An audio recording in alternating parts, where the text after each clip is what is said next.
Hello everyone, welcome back to the channel. I am Nikhil Kumar. In today's video, we will understand a very important concept in Kubernetes, that is resource limits and the request.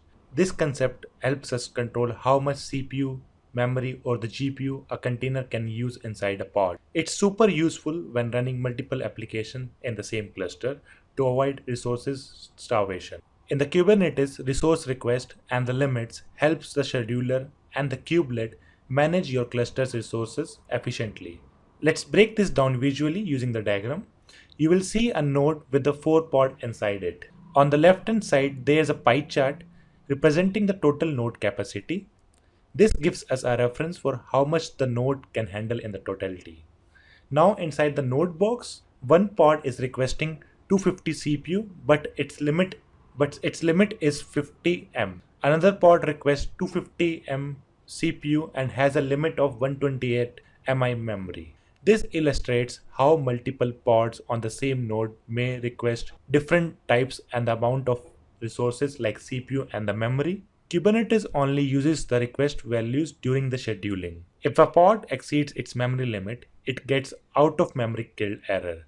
But if it exceeds CPU, it's get throttle error. Let's jump onto the server where we will see how we can do it in a practical way using the manifest file. So this is our Kubernetes cluster.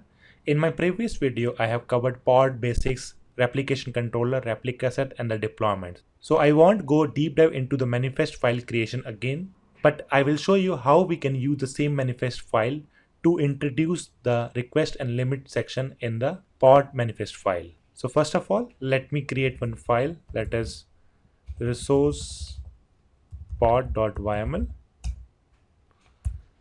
So first of all, we need to specify the API version, that is v1, and kind is pod, and I'm specifying the metadata and giving a name to it, that is resource demo, and here I'm going to specify the spec.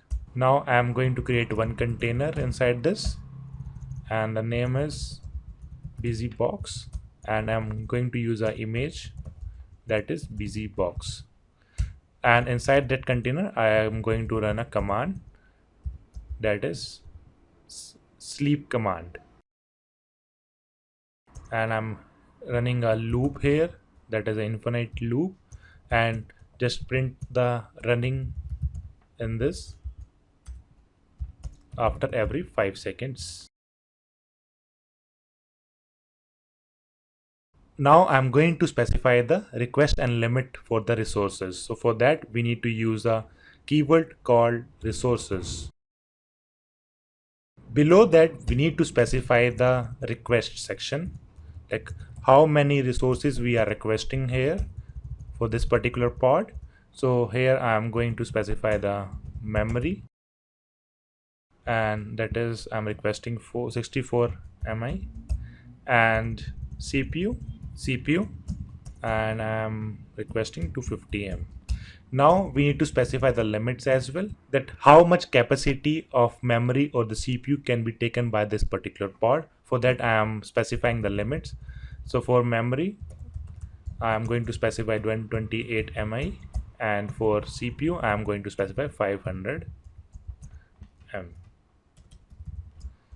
So whenever like utilization of pod exceeds beyond this, so it will throw an error. In case of memory it will throw an out of memory, and for in case of CPU it will throw a throttle error. And the minimum requirement is like we are requesting 64 and the CPU is 250 M. Now let's create a pod using this. So for that I'm going to use a command kubectl create -f and resource pod.yml. I think there is an error in this. Let me open this file. Oh, it's a case sensitive, so I need to use a lowercase k. So let me rerun this. Now the pod got created. Let's verify the same. kubectl get pod. We can see our resource pod is running. Now let's try to see the information using the describe command, describe pod and the pod name. We can see it's able to create a container. Here we have defined the pod that requests 64 MI of memory and the 250 millicores of CPU. but we are telling Kubernetes, don't let this pod use more than 128 MI memory and 500 millicore CPU. Let's understand the best practices to use the resource limits and the request. Always define both request and limits so that we will be able to limit the resources so it will not hop up all the resources of the node. Use resource quota. Basically, if we use resource quota, it enforces boundaries across the namespaces. And if we use vertical pod autoscaler, it will help us to do automatic resource tuning. At last, do the monitoring of your application using the metric server, Prometheus, or even Lens. Yes, Kubernetes allows overcommitting resources, meaning total request can exceed node capacity, but you risk pod eviction if the things get tight. And that's it. Resource quota and limits give you better control, fairness, and the stability in your Kubernetes cluster. If this was helpful, hit that like button, subscribe for more content like this. See you in the next one.